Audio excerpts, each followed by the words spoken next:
and today I want to talk about practicing improvising across the fretboard. So I'm going to show you a practice plan that lasts around 60 minutes and it has 3 sections. Each section has 20 minutes, and in the first section I'm just going to play a scale over the entire fretboard. I'm picking a sound that I want to learn that is new to me. So in this case I'm picking A flat 7 sus4 chord.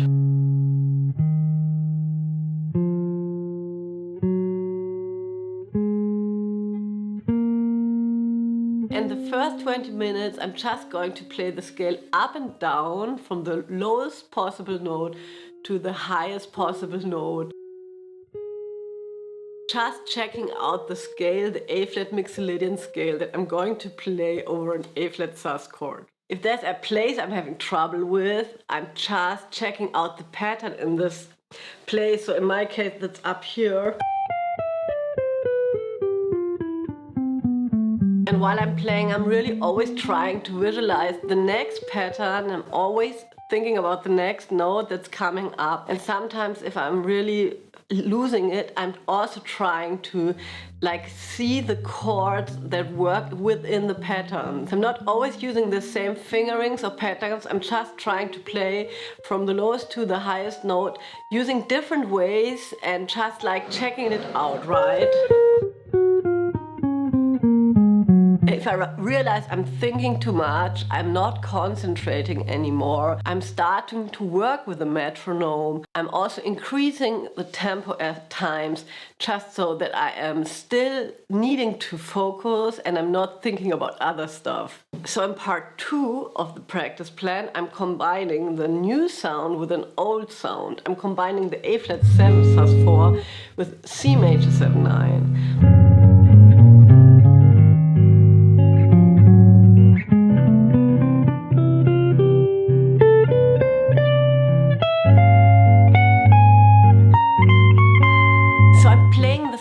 Up and down, connecting those 2 chords, and I'm doing this for a very long time because I'm training my ears to hear the next chord. And you can do that really with any chord progression. Just take one chord that is causing you problems and connect it maybe with the next chord and give yourself the time to really hear what is happening, and this is going to help you so much with your playing. And another thing that I'm going to do in this second segment of my practice plan is I'm also starting to look for other ways of playing over those 2 chords, right? So I have been starting with the scales, but now I'm thinking maybe I can use an arpeggio. And you know I did that video on rosenwinkel's tricks for playing over the fretboard, and there's this one very cool idea of a triad arpeggio with a 9, and I'm going just to apply this idea to the A flat 7 sus4 chord.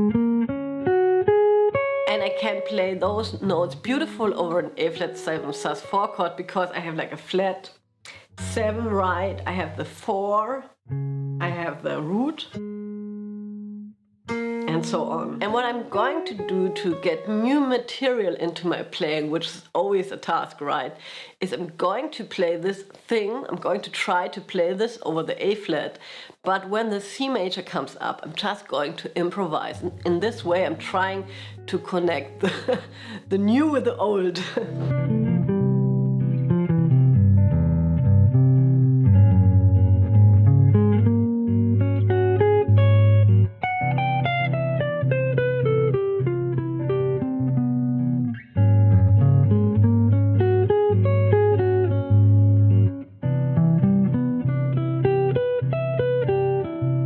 So now I'm really warmed up, my fingers are warmed up and my ears and the hand-ear connection.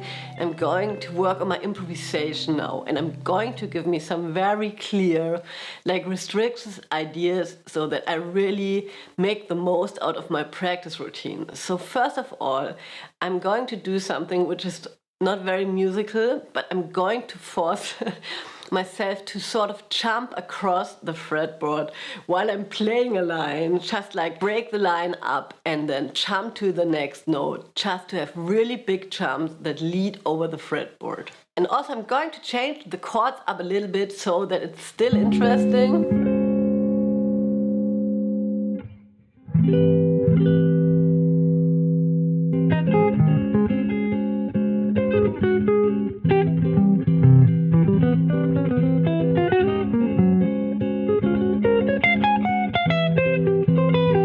Idea is to play lines ascending and descending, basically the same idea, but not so strict. So the general outline is descending and ascending, but there can be some twists and turns in it, but I'm still aiming to go up to the highest note and coming down again, hopefully.